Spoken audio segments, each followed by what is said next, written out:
hold on to your seats, because what just went down in that London courtroom wasn't just a legal battle, it was an absolute circus. And Prince Harry, he's the star of the show. Picture this. The Duke of Sussex, dressed in his royal best, marching into court, eyes wide, nerves on edge, and his legal team in full meltdown mode. The cause: an ambush by Associated Newspapers Limited, who tossed him into the witness box a full day ahead of schedule. They said it was calculated, underhanded, a direct attack meant to rattle him, and let's be clear, they weren't exactly whispering it, they were screaming it. Harry's team was furious, accusing the media giant of an outright war crime against their client. But here's where the story takes a twist. Enter Jonathan Goldberg, a seasoned criminal defense lawyer with decades of experience. He called Harry's ambush claim pure nonsense. You heard that right. Nonsense. Goldberg, who's been in the courtroom more times than we can count, absolutely shredded the prince's defense. He said the whole thing was a well-rehearsed performance and act. Harry wasn't caught off guard. No, he was acting caught off guard. The prince, it seemed, was playing to an audience of millions. And that audience. Not the judge, but the tabloids, the cameras, and the watching public. Now let's take a second to digest that. Harry, the victim, dragged into a war he never asked for, all while he charges into court like a knight on a mission, except here's the rub.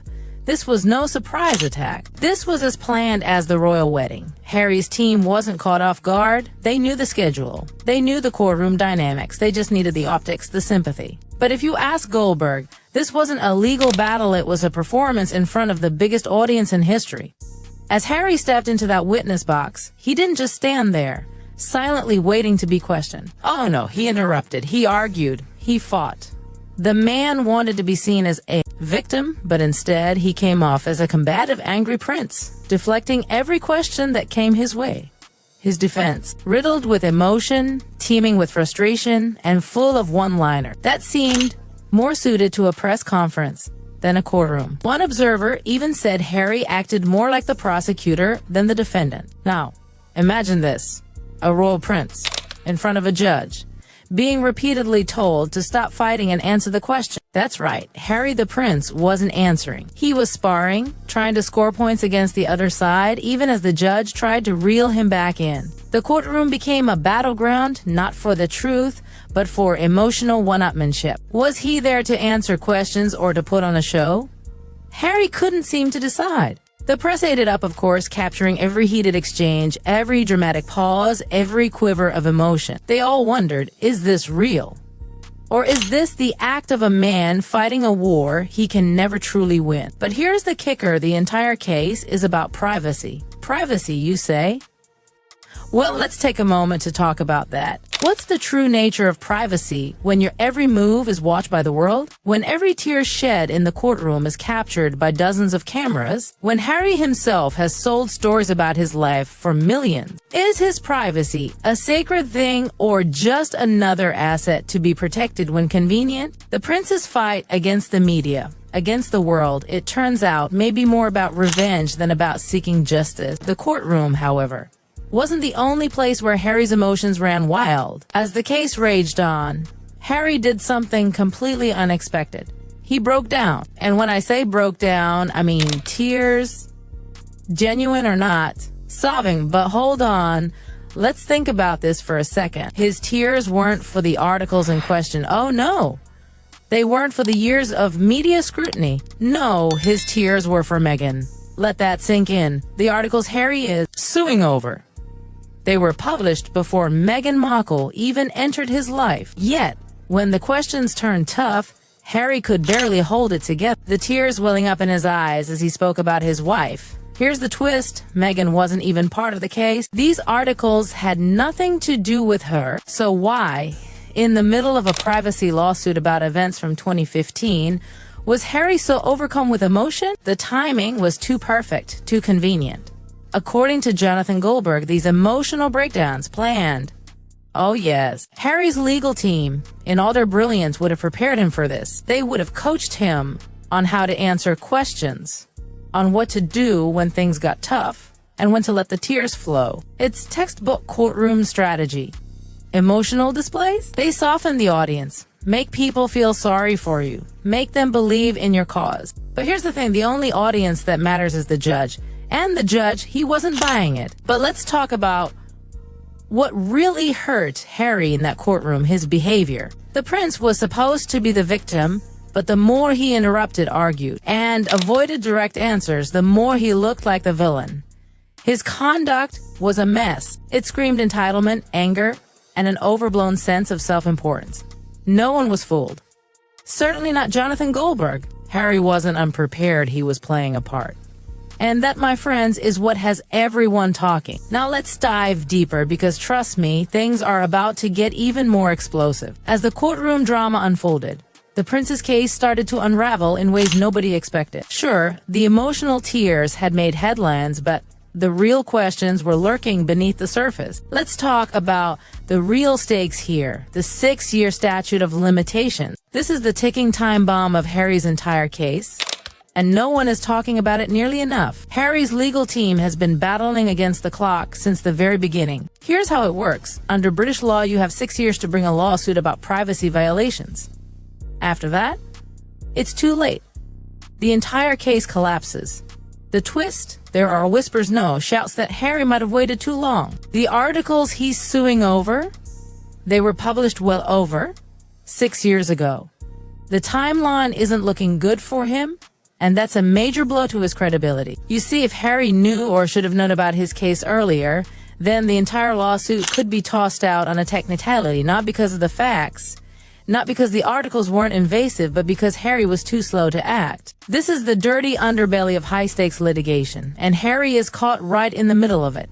What makes it even worse is the strategy behind it all. Harry's team isn't just dealing with the media, they're also contending with a well-oiled, calculating opposition that's prepared for everything. Associated Newspapers is waiting to pounce on any mistake. And they've got something even more dangerous waiting in the wings, the journalists. Oh yes, you heard that right. If Harry's case is ever truly to be decided, there's a very real chance that the press will be forced to reveal their sources. Imagine this, Harry, sitting in the hot seat, demanding the truth, while the very journalists who published the articles could be dragged into court, compelled to reveal who fed them the details. And what does that mean for Harry? It's simple. Those sources could very well be people close to him. Yes, close to him. If that happens, it could open the floodgates. It could unravel the narrative Harry has so carefully constructed about his royal departure, his fight for privacy, and his supposed victimization at the hands of the media. The evidence could be devastating. People who once kept quiet might suddenly have a reason to speak out. They might even decide to flip the script and turn on Harry himself. After all, the world of royal leaks is never as loyal as it seems. And here's where the story gets even more wild. Are you ready? Harry was spotted in Parliament. Yes, Parliament of all places, when he should have been at the heart of his court case. What was he doing there? Was he secretly plotting something? Or was it just another one of his desperate moves to control the narrative? There's something incredibly odd about the timing of this. With his legal battle in full swing, Harry seemed to forget where he was supposed to be. And what exactly was he doing in the halls of government while his lawyers were in the trenches? But this strange appearance wasn't just some harmless distraction. Oh no, this ties into another obsession Harry's been consumed by, his security. If you've been paying attention, you'll know that Harry's been on a relentless crusade to restore his royal protection, a fight he's been pursuing through every available legal avenue. He's tried to get the courts involved, and even though he lost in a previous ruling, he hasn't stopped trying to force a change. What makes this all the more sinister? The timing. Harry has been demanding that his father, King Charles, personally intervene and fix his security situation. And get this, during Charles's cancer treatment, Harry demanded that his sick father pull strings to restore his royal security privileges. You can practically feel the tension in the air as the headlines swirl.